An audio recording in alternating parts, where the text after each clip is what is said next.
and I'm happy to be helping with Our Code.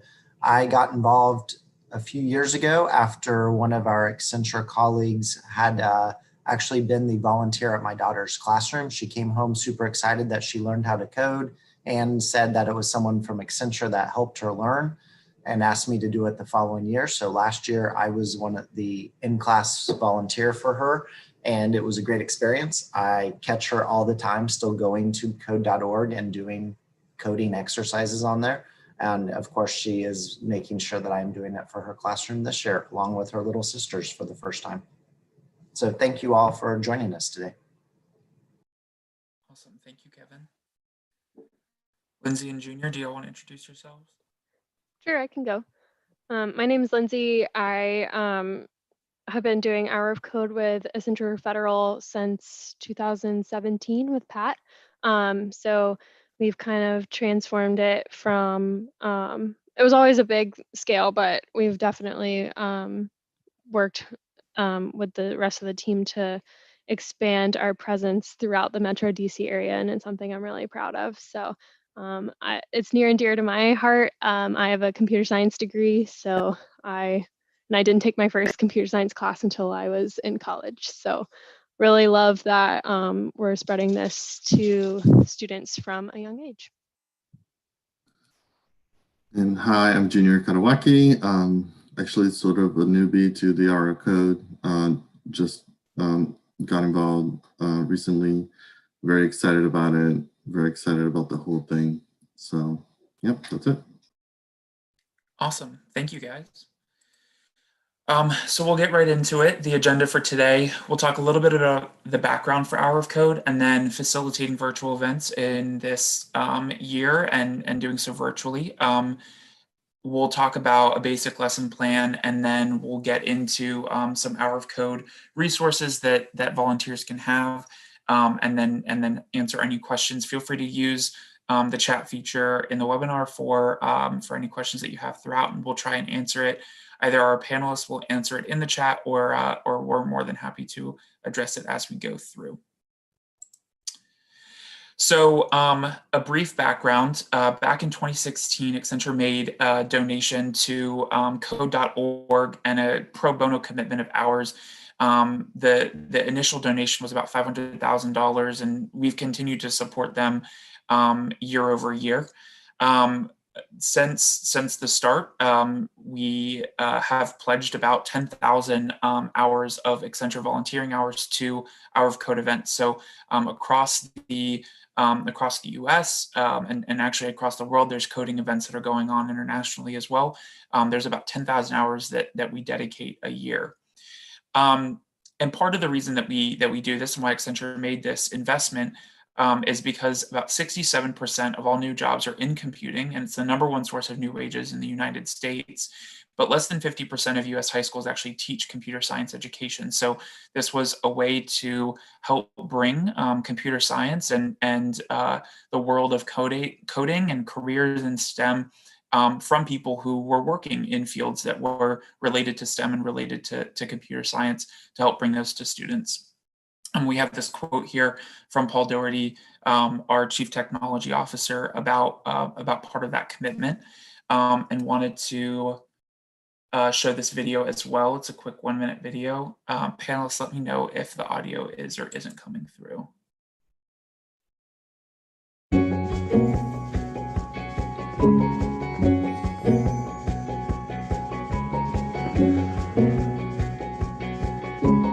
Did you know that without code, computers would do nothing at all?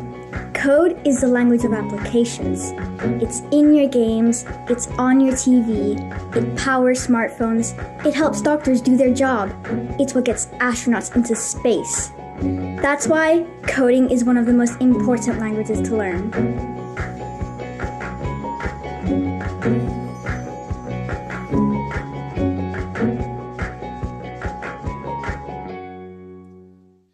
Awesome. So this video and a number of videos are available on the Hour of Code Accenture landing page website. So feel free to show these as you are engaging with the different classes and shifts that you're signed up for throughout next week's coding activities. There's a couple videos out there, but I think that's a good introduction one.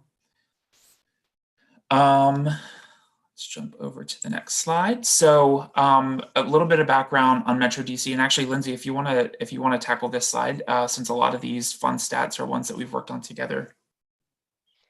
Yeah, sure. So this is the 6th year that Accenture Federal and Accenture as a whole in DC has been working on Metro DC. So anywhere from Baltimore to Richmond, we kind of partner with about anywhere between 20 and 34 different schools throughout the region, or actually I think it's more than that. A lot of schools throughout the region between Baltimore and Richmond. We typically reach over 12,000 students every year. So that's like a huge number. I know last year was our biggest one that we were super proud of. And typically anywhere from like 300 to 400 volunteers, whether that be Accenture volunteers or client accounts that partner with us. So for example, Capital One is one of our clients that always sends a big group out with us as well.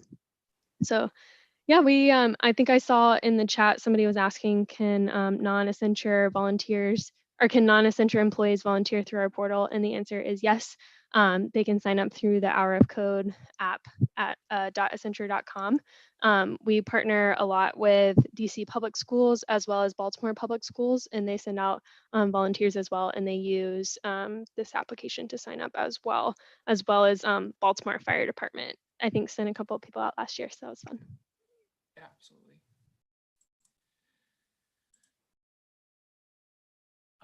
And passing it off to Kevin to talk a little bit about before the lesson and facilitating the lesson. Great. So as with any year doing Hour of Code, it's important to reach out to the teacher before we jump right into this thing. There's some important things that I think are important to note this year, since we're doing it virtually versus in person. The first thing that we need to know is how to join this virtual call from the teacher. Most likely they'll send you a link to a Teams or Zoom meeting, but that is the most important thing to know of how do I join the call and when do I do so. And Kevin, I'm going to jump in here real quick. So many of the folks who are on the call yesterday, you should have received the Hour of Code volunteer information spreadsheet. Feel free to take a look at that and see your shift ID. See if there's any other volunteers who have the same shift ID as you, because they'll be volunteering during that time and in that classroom with you.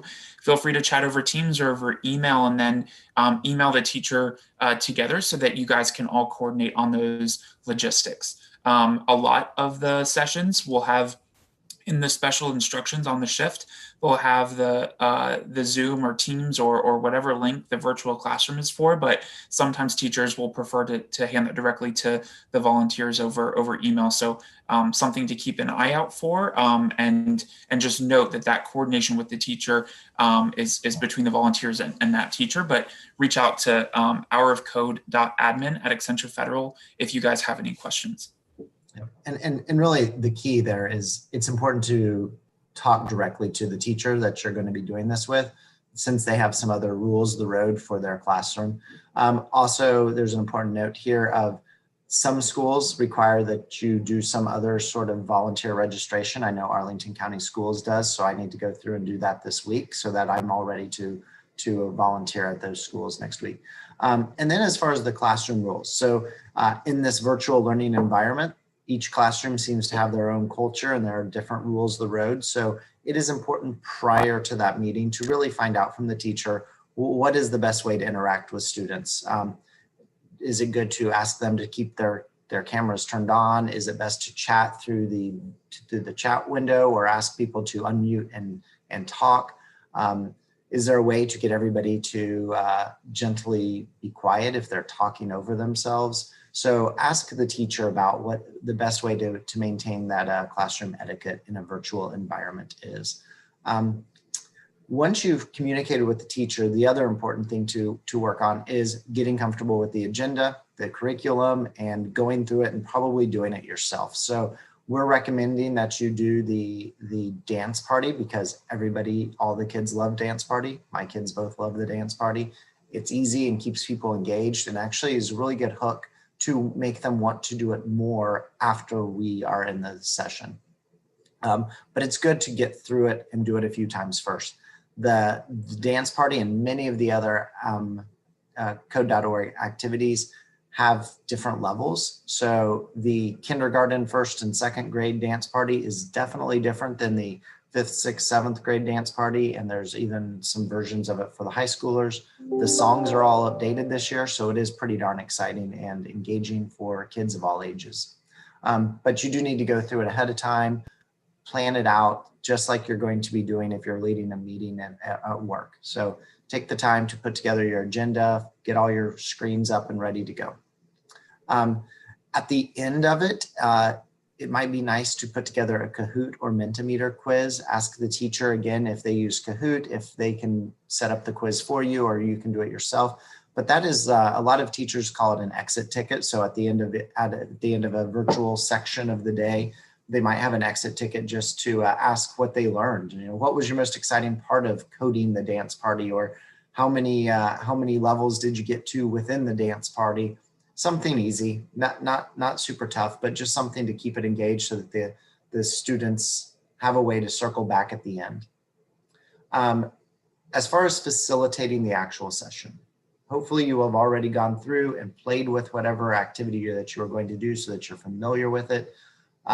Make sure to screen share what you're doing and showing people how to navigate to code.org, how to navigate to the particular activity that you want to do, and showing them what you're going to be doing in that activity. And it's good just to do a tutorial of maybe one small snippet of it so that they know what they're going to do. After that, you can really turn them loose, and we'll get into the more detailed agenda here in a moment of what that means, turn them loose. It is important to try to keep it interactive with people. So ask the kids to raise their virtual hand, use the chat window, whatever the right way to interact is, but keep it moving forward and keep the conversation there. As we're doing now, make sure to turn on your video so that people see you. I think it's a good thing. And sometimes it might be frustrating for the kids, so have some empathy for them. Keep it exciting, keep the smile on your face, keep friendly. Maybe that morning, have an extra cup of coffee, get your extra energy up there. And lastly, you definitely do not need a degree in computer science to teach code.org activities. It is very intuitive. We're all professionals and we can figure it out. And I think this is a great way just to share with others that you don't have to be an expert on this, but it's fun, engaging, and you're going to learn STEM knowledge. Awesome. Thank you, Kevin. Patrick, back to you, Pat. So from a basic lesson plan perspective, definitely chat about this with the teacher ahead of time, and see if they have any other thoughts that they might want to provide about the lesson. But we recommend spending maybe the first 5 to 10 minutes, especially if it's an older class, maybe spending closer to 15 to 20 minutes, discussing with the students about Accenture, the hour of code commitment, but then also how computer science impacts our daily lives and all of the different ways in which computer science can impact careers that they might be interested in that you might not necessarily think of as being a STEM career or having coding implications, but thinking about ways that you can help drive that sort of engagement with computer science education, with STEM, in relation to the careers that they might be considering. So that certainly applies for an older group. For a younger group, maybe thinking about talking about how code impacts some of their favorite forms of entertainment. So movies or video games and sports analysis, all of the different ways in which coding and STEM and that sort of technical knowledge is really important. As you're getting started, you'll want to direct students to the activity and probably walk through them, share your screen, walk through with them how to get to the site, get to the activity that you're going to be engaging with them on, and making sure that they're able to find everything a-okay. The activities, especially the dance party one, which we'll talk about and we've used as an example a couple times now, has different levels that get harder as you learn different skill sets as they relate to the activity. So something to keep in mind is that it could take some students a certain amount of time and other students longer or shorter amount of time.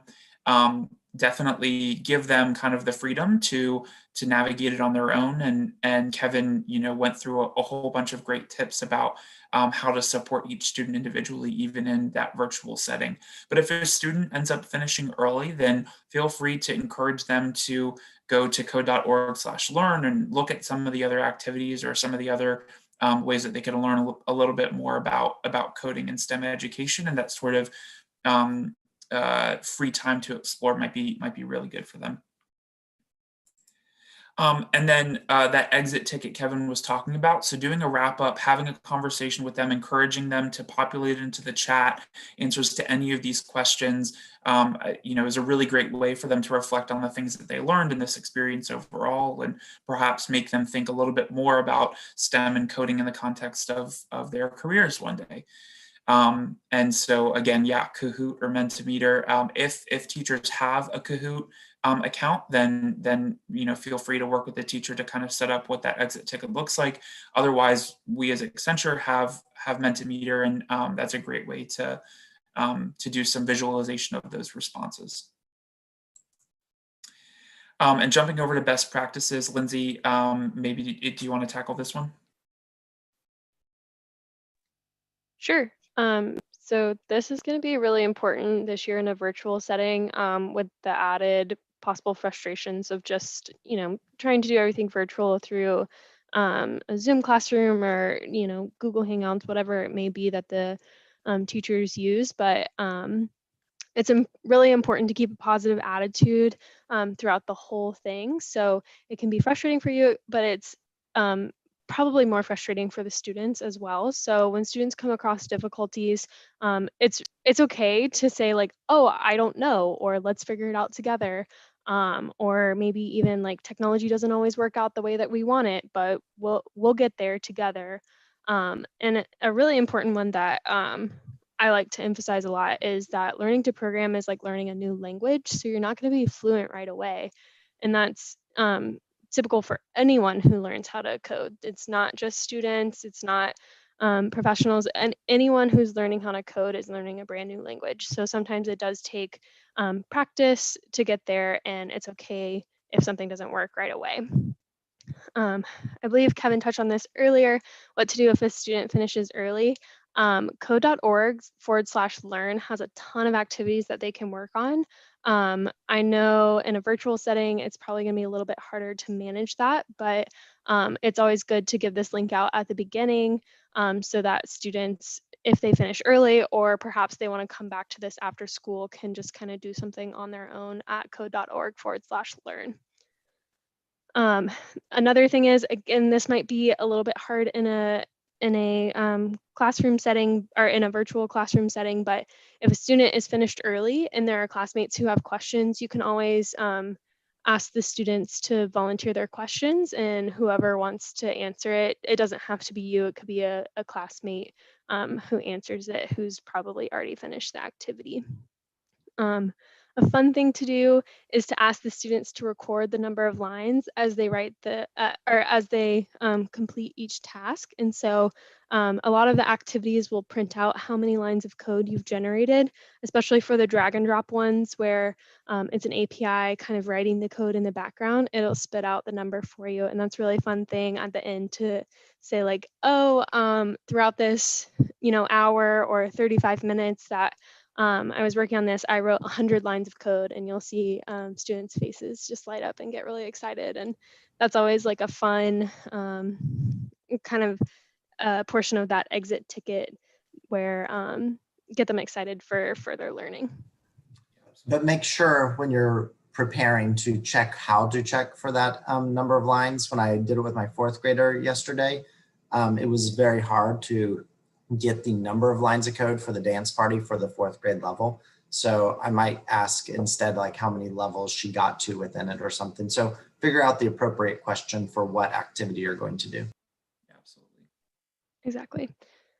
And that brings up a really good point as well. And I think Kevin talked about this earlier, but If possible, please, please, please go through the activity on your own before.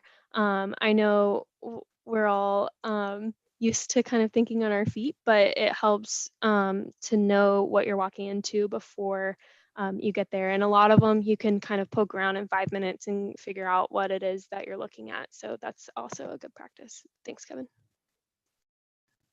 Awesome.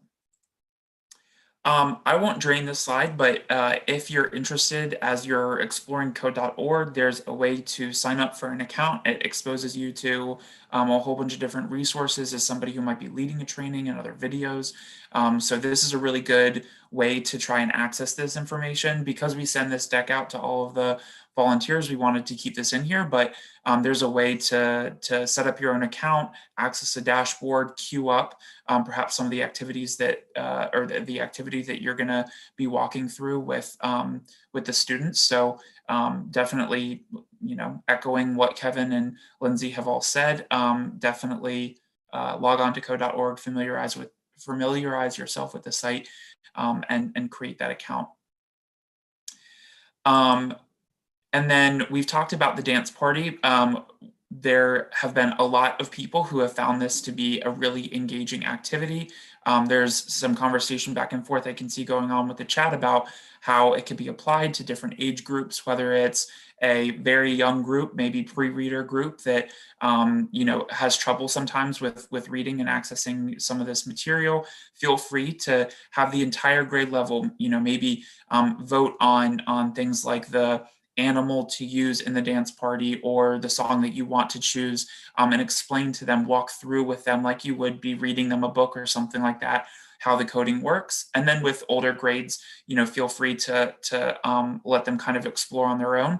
Lindsay and I actually did a classroom with McKinley Tech last year that was 9th graders, and this was still a really engaging activity for them. And Kevin has mentioned that it's engaging for his 4th grader as well. So this is all, this is a really good activity for a broad range of students.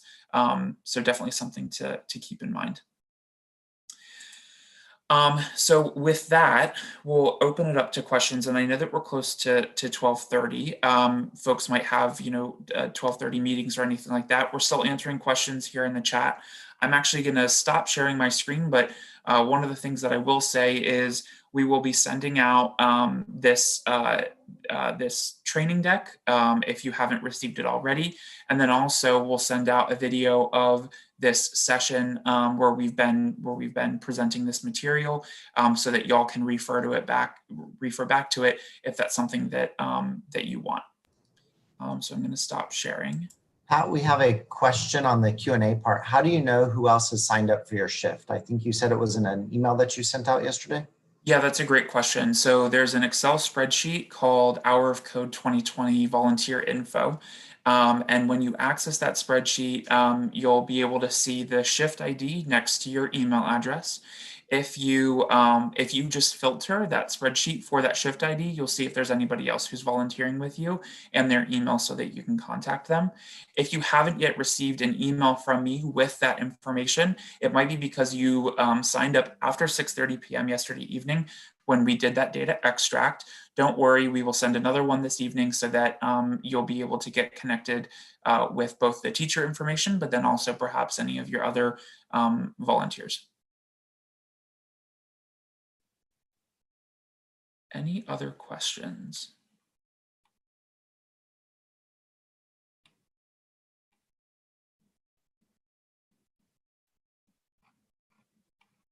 All right, well, I'm gonna go ahead and put in the email for hourofcode.admin@accenturefederal.com. This is, feel free to use this to reach out to folks on the team if you have any questions that we can answer from a logistics perspective, volunteer information perspective, school perspective. We have all the information.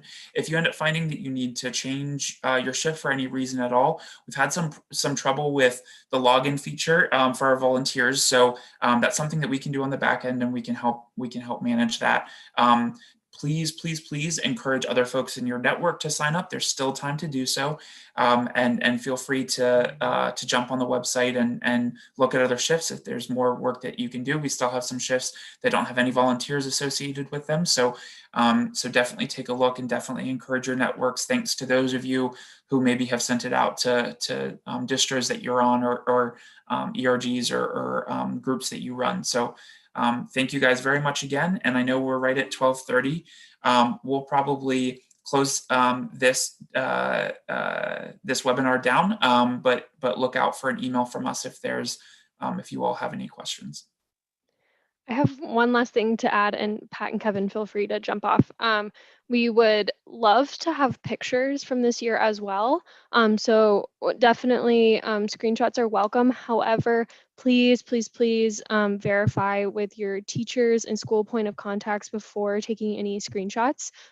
They might have specific rules about who can be in them, if their faces can be shown, or whatnot, and we can send out more information as well. But we do want pictures, and even if it's you're doing it at home with your children or neighbors or family members, feel free to grab a picture of your family doing it as well.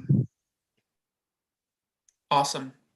Thanks, everyone. Have a great rest of your week and enjoy Hour of Code next week. We have one more question in the Q&A. Can the Hour of Code be recorded in MyGiving?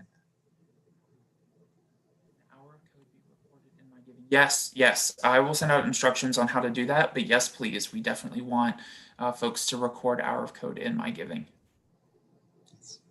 And Marjorie, my apologies if it doesn't have an email address. Let me go ahead and take another look. I'll reach out to you directly with that contact information.